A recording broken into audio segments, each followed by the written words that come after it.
Dobar dan i dobrodošli u ovaj video. Danas je riječ o solima. Šta su soli gledano sa hemijskog aspekta? Da li postoji više soli od naših kuhinjskih soli? Odgovor na ta pitanja vas očekuju u ovom videu. Na šta vi mislite kada čujete termin sol? Većina ljudi misli na kuhinjsku sol, dakle bijeli prah koji koristimo za namirnice. Možda neki pomisli na kalijum cijanid, jedan veoma jak otrov. Ja ću vam pokazati da soli predstavljaju jednu veoma heterogenu grupu tvari koje mogu imati razna svojstva. Kako soli uopće nastaju? Soli nastaju u reakcijama kisele sredine sa baznom sredinom.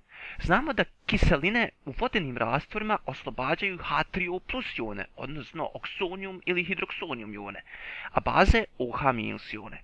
Zamislite da imate posudu sa vodom u koju rastvorite HCl, odnosno hloridnu kiselinu, koja se nalazi u vašem želucu.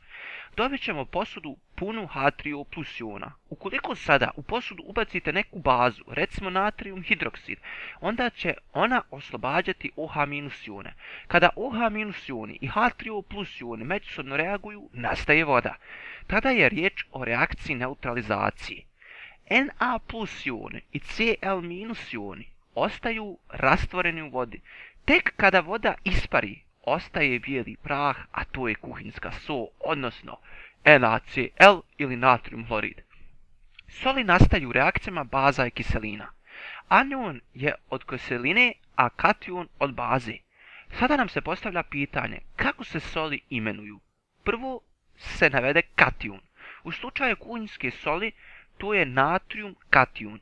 Nakon toga slijedi anion, odnosno ime aniona. Ukoliko se radi o anionu bez kiselnika, onda se dodaje sufiks id. Znači natrium hlorid. Komplikacije nastaju ukoliko anion kiseline posjeduju kisik, onda se pred sami kraj dodaje nastavak koji govori o broju atoma kisika. Ukoliko anion posjeduje 4 atoma kisika, onda se dodaje sufiks at. To je slučaj kod natrium sulfata. Ukoliko anion ima manje od 4 atoma kisika, dodaje se nastavak it, na primjer natrium sulfit. Ukoliko anion posjeduje atome vodika, onda se prije naziva aniona dodaje prefiks hidrogen, na primjer natrium hidrogen sulfat. Sada ćemo analizirati svojstva soli. Postaviti ću 3 pitanja. Da li su soli rastvorljive u vodi? Koje su boje i da li su otrovne ili jestive? Vi bi meni odgovorili da su rastvorljivi u vodi, bijele su boje i naravno da su jestive. To je zato što automatski mislite na natrium hlorid, našu kuhinjsku sol. Jedna bitna napomena je da su soli uvijek veze između iona. Ionska veza je veza između metala i nemetala. Razlika njihove elektronegativnosti je uvijek jako visoka. U principu su sve veze metala i nemetala soli. Sol je i kalcijum karbonat i veoma je teško rastvorljiv u vodi. Nastaje zagrijavanjem tvrde vode i njegovim lagerovanjem se nažalost kvari vaša veš mašina. Zato kupujte Silid Bang i tako dalje. Odnosno Mr. Muscle. Bakarni sulfat ima plavu boju i veoma je otrovan za mikroorganizme, zbog čega se ne smije tek tako prosuti u odvode. Kalijum cijanid je također sol i poznat je otrov. Nastaje kada cijanidna kiselina i KOH, odnosno baza kalijum hidroksid, međusobno reaguju. Posvetimo se sada pH vrijednosti solnih rastvora. U zimu sipamo NaCl na ceste kako bi snizili tačku mržnje na vodi. Jednostavno rečeno to radimo da istopimo snijeg. Pri tome se ne mijenja pH vrijednost snijega jer se radi o soli koja nastaje miješanjem jake kiseline i jake baze. pH vrijednost ostaje neutralna. Još jednom ćemo spomenuti sastav soli i to građeni su od jednog kationa i aniona. Voda sadrži kako anione, tako i katione, i to OH- ione i H3O plus ione, ili jednostavnije H plus ione.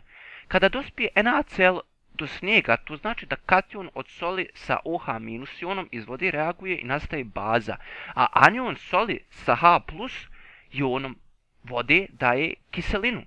Kako bi sada dobili informacije o pH vrijednosti sredine, moramo saznati koje komponente više ima. Komponenta u suvišku određuje milje, odnosno njegov karakter. Ukoliko je više baze, bazni je milje. Ukoliko je više kiseline, kiseo je milje. Ako ima jednog i drugog u jednakim količinama, milje je neutralan. Hajmo to sve sada sumirati na osnovu dva primjera.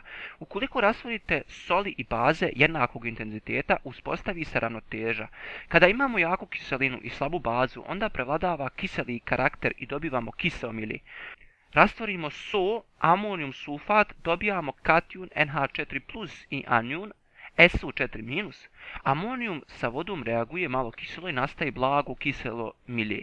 Postoje i reakcije slabije kiseline sa jakom bazom. Kao primjer uzmemo reakciju između natrium hidrogen karbonata i natrium hidroksida. Onda će prevladati bazno svojstvo i nastaje bazni milje. Prije kraja jedna interesantna informacija. Naša kuhinjska so nije samo NaCl, nego je mješavina od više različitih soli. Hvala na vašoj pažnji i doviđenja.